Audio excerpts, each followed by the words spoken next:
മന്ത്രവാദവും കൊലപാതകവും കേരളത്തിൽ വീണ്ടും. കാസർഗോഡ് പള്ളിക്കല് പൂച്ചക്കാട് ഗഫൂർ ഖാന്റെ മരണം അത് ഒരു മന്ത്രവാദത്തെ തുടർന്നാണ് എന്നാണ് ആക്ഷേപം.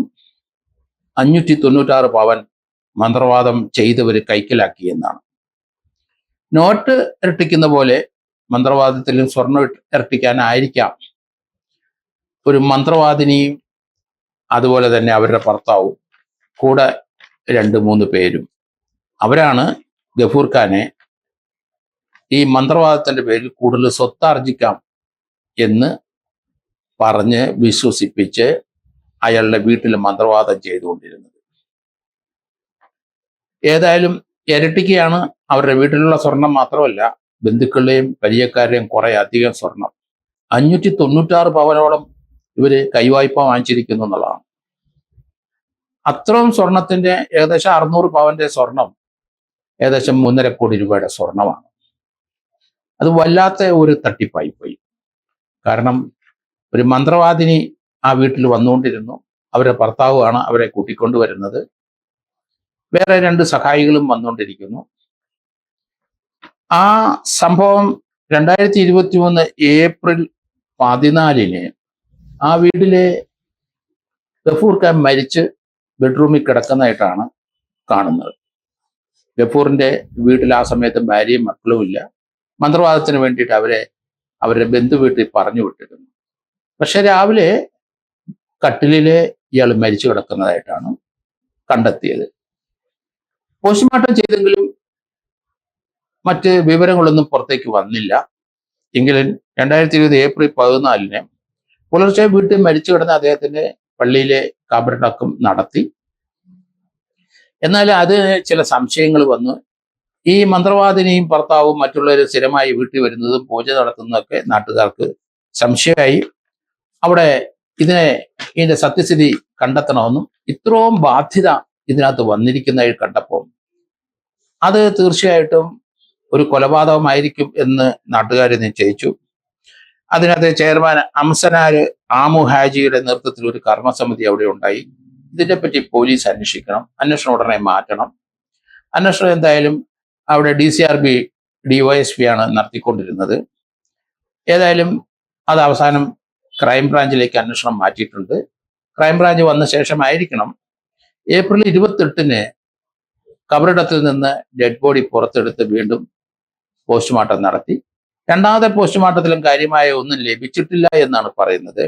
എങ്കിലും ഈ മന്ത്രവാദം മുഖേന അവിടുന്ന് അടിച്ചു മാറ്റിയ പലരെ സ്ഥാനത്തു നിന്നും കൈവായ്പ വാങ്ങിച്ച് അടിച്ചെടുത്ത മന്ത്രവാദിനെയും ആ സംഘത്തെയും പോലീസ് ഇപ്പം അറസ്റ്റ് ചെയ്തെന്നാണ് കരുതുന്നത്. കഴിഞ്ഞ ദിവസം ഒരു വാർത്ത വന്നിരിക്കുന്നു, 596 പവൻ അവരിൽ നിന്ന് കണ്ടെത്തിയേ പറ്റുള്ളൂ. ആ സ്വർണ്ണാഭരണങ്ങൾ കണ്ടെത്തിയാൽ, ഒരെണ്ണമെങ്കിലും കണ്ടെത്തിയാൽ ഒരു ഗുണം, അത് തീർച്ചയായിട്ടും അതിന്റെ ഉടമസ്ഥന് കണ്ടാൽ തിരിച്ചറിയാൻ സാധിക്കും. അപ്പം ആ മോഷണ മുതല് കണ്ടെടുത്താൽ തീർച്ചയായിട്ടും തിരിച്ചറിയാൻ സാധിക്കുകയും ചെയ്യും. അതിന് മരണത്തിന് ഉത്തരവാദി അവരാണെങ്കിലും ഇതിനകത്ത് പോസ്റ്റ്മോർട്ടത്തിലെ മരണ കാരണം എന്താണെന്ന് രണ്ടാമത് ഖബർസ്ഥാനത്ത് നിന്ന് എടുത്ത ആ മൃതദേഹത്തിലെ കണ്ടെത്താൻ കഴിഞ്ഞില്ല. എങ്കിലും അതിന്റെ വിസറയും ഇൻഡസ്ട്രിയും അങ്ങനെയുള്ള കാര്യങ്ങളൊക്കെ കെമിക്കൽ എക്സാമിനർ കൊടുത്തിട്ടുണ്ടാവും. എന്തെങ്കിലും ഒരു വിഷാംശം ചേർത്തിട്ടുമായിരിക്കും.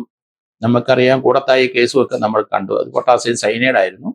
ഇവിടെ എന്ത് രീതിയിലുള്ള വിഷമാണ്, വിഷാംശം എന്തോ ഉള്ളിൽ ചെന്നിട്ട് മരിച്ചിട്ടുണ്ടാവും. 2 ആഴ്ച കഴിഞ്ഞ് ഇൻഡസ്ട്രിയിനെല്ലാം ഡാമേജ് ആയിട്ട് അതിന്റെ റിസൾട്ട് കിട്ടാൻ ചിലപ്പം കെമിക്കൽ എക്സാമിനർ റിസൾട്ട് കിട്ടാൻ താമസിക്കാം, ചിലപ്പം കിട്ടാനായിട്ട് സാധ്യതയും കുറവ്. എന്തുകൊണ്ടാണ് മരണമടഞ്ഞത് എന്നറിയില്ല. പ്രവാസിയെ അങ്ങേരത്തെ മരണം അദ്ദേഹം വീട്ടിൽ ഒറ്റയ്ക്കാക്കി പൂജ നടത്തിയിട്ടാണ് മരണം സംഭവിച്ചപ്പോൾ അവര് പോയി. എന്തായാലും പോലീസ് ഇപ്പൊ അവരെ, ആ മന്ത്രവാദിനെയും 3 ആണുങ്ങളെ അറസ്റ്റ് ചെയ്തിട്ടുണ്ട്. അറസ്റ്റ് ചെയ്തപ്പം അവര് പോലീസിന്റെ അടുത്ത് പറഞ്ഞത്, മന്ത്രവാദം നടത്തി ഇവരുടെ കയ്യിൽ നിന്ന് പലരെയും ഇവരിൽ നിന്ന് വാങ്ങിച്ചെടുത്ത 596 പവൻ അത് തിരിച്ചു കൊടുക്കാൻ കഴിയില്ല, ബുദ്ധിമുട്ടാവും, അതുകൊണ്ടാണ് അയാളെ കൊന്നത് എന്ന് പറയുന്നത്. എങ്ങനെയാണ് കൊന്നെന്നുള്ളത് ശാസ്ത്രീയമായി തെളിയിക്കേണ്ടിയിരിക്കുന്നു. അവർ പറയുന്ന വാക്ക് വിശ്വസിച്ച് മുന്നോട്ട് പോയാൽ വീണ്ടും ചതി പറ്റും പോലീസിന്. പക്ഷെ എങ്കിലും ഒരു മർഡർ നടന്നിരിക്കുന്നു എന്ന് സ്ഥാപിക്കേണ്ടിയിരിക്കുന്നു. മരണകാരണം എങ്ങനെയാണ് അത് പോസ്റ്റ്മോർട്ടത്തിൽ റിവീൽ ചെയ്തില്ലേ 302 IPC പ്രകാരമുള്ള കേസ് നിലനിൽക്കുകയില്ലോ എന്ന് സംശയിക്കുന്നുണ്ട്. എന്തായാലും ഈ ഒരു സംഭവം നിന്ന് നമ്മൾ ഒരു കാര്യം മനസ്സിലാക്കുക, കേരളത്തില് ഈ മന്ത്രവാദം യഥേഷ്ടം ഇപ്പോഴും നടക്കുകയാണ്. എത്ര കേസുകൾ നമ്മൾ കണ്ടിരിക്കുന്നു. തൊടുപുഴയിലെ ഒരു ഫാമിലി മുഴുവൻ മന്ത്രവാദിയെ അയാളുടെ കുടുംബത്തെ കൊന്നു കളഞ്ഞു, അയാളുടെ അസിസ്റ്റന്റ് മന്ത്രവാദി.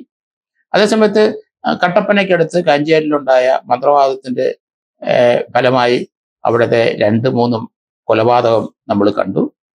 അതുപോലെ തന്നെ നമുക്കറിയാം പത്തനംതിട്ട ജില്ലയിലെ അവിടുത്തെ എറണാകുളത്തുള്ള 2 സ്ത്രീകളെ കൊണ്ടുവന്നിട്ട് മന്ത്രവാദം നടത്തി, അവരെ കൊലപ്പെടുത്തി, അവരെ പിന്നെ അവരുടെ മൃതദേഹം വെട്ടിമുറിച്ചു മാറ്റി.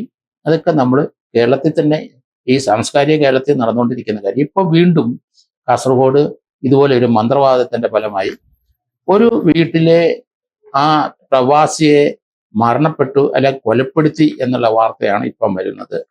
ഏതായാലും മലയാളികൾ എത്ര വിദ്യാഭ്യാസം ഉണ്ടെങ്കിലും അവര് ഇപ്പോഴും മന്ത്രവാദത്തിന്റെ പുറകെയായി, നോട്ടരിപ്പിന്റെ പുറകെയും നോട്ടരിപ്പ് മാത്രമല്ല പല രീതിയിലുള്ള തട്ടിപ്പുകളുടെ ഒരു ഈ കേന്ദ്രമായി മാറിയിരിക്കുന്നു കേരളം എന്നാണ് ഇതിന്ന് മനസ്സിലാകുന്നത്.